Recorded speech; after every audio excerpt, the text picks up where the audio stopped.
Welcome back students. और आज वाली वीडियो में हम क्या डिस्कस करने वाले हैं भाई, सेक्शन सी को डिस्कस करने वाले हैं जो मॉडल पेपर में आया था सेकेंड ईयर के। सेक्शन सी के हमने पहले पार्ट को डिस्कस किया था जिसमें हमारे पास इंटीग्रेशन थी। उसका जो लास्ट पार्ट है वो बाकी था। आइए इस वाली वीडियो में टाइम को ज़ाया किए बगैर स्टार्ट करते हैं। तो बेसिकली ये हमारे पास क्या है, ये हमारे पास एक पार्शियल फ्रैक्शन का सवाल है। तो सबसे पहले हम पार्शियल फ्रैक्शन को सॉल्व करेंगे। तो हम यहाँ पे लिखेंगे कंसिडर, सही है, और यहाँ पे हम लिखेंगे 1 अपॉन, सही है बच्चों। ठीक है, यहाँ पे क्या आ जाएगा आपके पास, यहाँ पे आ जाएगा x-3, यहाँ पे क्या आ जाएगा x² + 1, सही है, इज इक्वल्स टू a के अपॉन में कौन आएगा भाई, x-3 आएगा, प्लस यहाँ पे आ जाएगा बच्चों bx + c, और अपॉन में कौन आएगा x² + 1, सही है बच्चों। उसके बाद एलसीएम लेने की बारी आ गई, तो 1/x-3 और x² + 1 तो वैसे ही आएगा। ए के साथ कौन आ जाएगा, x² + 1, प्लस bx + c के साथ कौन आ जाएगा, x-3 आएगा, और अपॉन में आपके पास आएगा x-3, और यहाँ पे आएगा x² + 1। आप बोल सकते हो कि सर इसको इससे जो है ना वो क्या कर दें, आप कैंसिल कर दें। तो आपके पास जो बचेगा वो क्या बचेगा, a के साथ बचेगा x² + 1, प्लस bx + c के साथ कौन बचेगा भाई, x-3 बचेगा, और इज इक्वल्स टू क्या आ जाएगा 1। अब उसके बाद हमें क्या करना है, उसके बाद हमें जो है वो क्या करना है कि ए बी और सी की वैल्यू निकालनी है, सही है। तो आप सबसे पहले क्या करोगे, सबसे पहले लिखोगे put x-3 is equals to 0। तो इसका मतलब है x = 3 आ जाएगी, और इसको नाम हम किसका दे देंगे, इक्वेशन 2 का, सही है। ऊपर वाली इक्वेशन को नाम हम किसका देंगे, इक्वेशन 1 का, इसको नाम देंगे हम इक्वेशन 2 का। पुट x = 3 इन इक्वेशन 2, सही है बच्चों। आइए इसमें 2 में पुट कराते हैं। जब x = 3 पुट करेंगे ना बच्चों, तो ये वाली पूरी चीज 0 हो जाएगी। तो a के पास आ जाएगा 3 का स्क्वायर 9, 9 + 1 इज इक्वल्स टू 1। तो हमारे पास a की वैल्यू आ जाएगी बच्चों 1/10। सही हो गया बच्चों, कोई मसले वाली बात तो नहीं है इसमें। अब ना इसमें हमें क्या करना होता है, बी और सी निकालने के लिए कोफिशिएंट्स को कंपेयर करना होता है। तो हम x² के कोफिशिएंट्स को कंपेयर कर लेते हैं। देखें a के साथ x² है, b x है, और यहाँ पे x है, तो b के साथ भी x² है, और यहाँ पे x² नहीं है, तो x² का कोफिशिएंट यहाँ पे क्या है, 0। इसको आसान करके लिख दें, बेसिकली यहाँ 0x² लिखा हुआ है, सही है। तो हम यहाँ पे लिखेंगे बाई कंपेयरिंग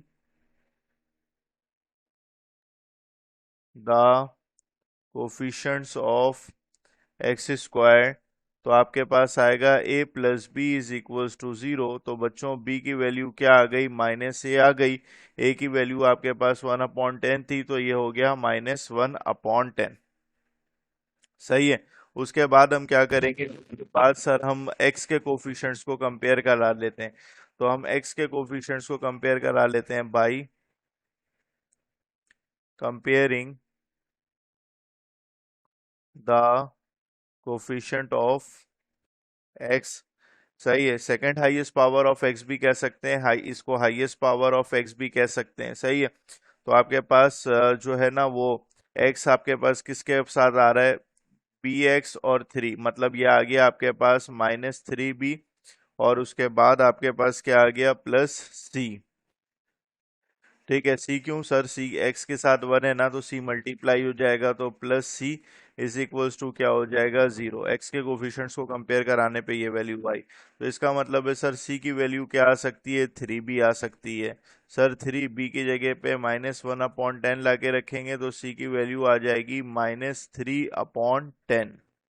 अब हम अब हम क्या कर सकते हैं, अब हम लिख सकते हैं put A B and C in equation 1, सही है। जैसे इक्वेशन 1 में पुट करेंगे, तो हमारे पास इक्वेशन 1 क्या थी, तो इक्वेशन 1 में आपके पास ऊपर जो था वो 1 था, यहाँ पे क्या था, यहाँ पे x-3 था, और यहाँ पे क्या था आपके पास x² + 1। सर ए की वैल्यू आपके पास कितनी आई है बच्चों, 1/10 आई है, सही है। और अपॉन में आपके पास क्या था, x-3, प्लस बी की वैल्यू आपके पास आई है -1/10x, एक्स तो वैसे ही आएगा प्लस सी की जगह पे क्या आएगा -3/10। सही। और अपॉन में कौन आएगा, अपॉन में आएगा x² + 1। अलग अलग करके लिख दें। 1/, यहाँ पे आपके पास क्या आ जाएगा x-3, यहाँ पे आ जाएगा x² + 1 इज इक्वल्स टू 1/10। आप स्टार्ट में लिख दो, यहाँ पे आप 1/, यहाँ पे क्या कर दो x-3। फिर उसके बाद आप क्या कर दो -1/10 आप स्टार्ट में लिख दो, और यहाँ पे x/, यहाँ पे क्या आ जाएगा x² + 1।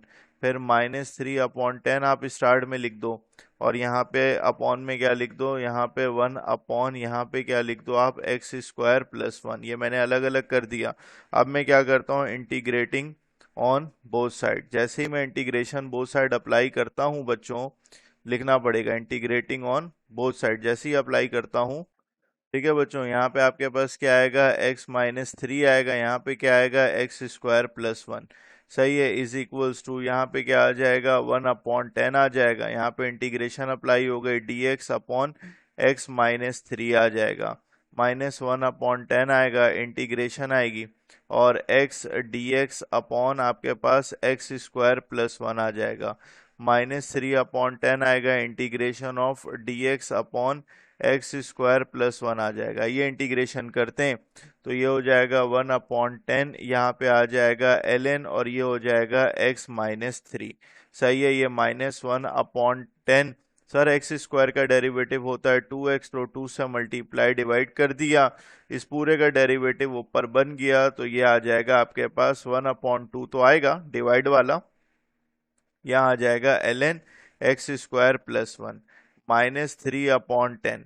सर ये फॉर्मूला होता है tan−1x का, tan−1x, और आखिरी में क्या आ जाएगा बच्चों +c। अब स्टूडेंट हम इसको थोड़ा सा मजीद सिंप्लीफाई कर सकते हैं। 1/10 को अगर मैं कॉमन ले लूं तो अंदर आपके पास क्या बचेगा, ln आएगा, x-3 आएगा, और यहाँ पे माइनस आएगा, और यहाँ पे ln आएगा, और यहाँ पे x² + 1 आएगा, और उसकी पावर क्या हो जाएगी हाफ। ये जो बेस है ये पावर बन जाएगी। ठीक है बच्चों, और यहाँ पे -3/10 वैसे ही रहेगा, और यहाँ पे टेंजेंट इनवर्स x + c वैसे ही आएगा। सर ln की प्रॉपर्टी होती है 1/10 लगाएंगे, और यहाँ पे अगर हम यहाँ पे ln लिख देते हैं तो ये हो जाएगा x-3 अपॉन में आपके पास क्या आएगा, स्क्वायर रूट के अंदर आपके पास आएगा x² + 1, और आखिरी में आपके पास -3/10 आएगा, और यहाँ टेंजेंट इनवर्स x आएगा, और आखिरी में +c होगा। तो this is your the simplified form. ठीक है बच्चों, तो मुझे पूरी उम्मीद है आपको ये वाला पार्ट भी समझ में आया होगा। इसी के साथ हमारे पास सेक्शन सी की जो इंटीग्रेशन थी वो ख़त्म हो गई। चलें करते हैं नेक्स्ट पार्ट में कंटिन्यू। जब तक के लिए अल्लाह हाफिज़।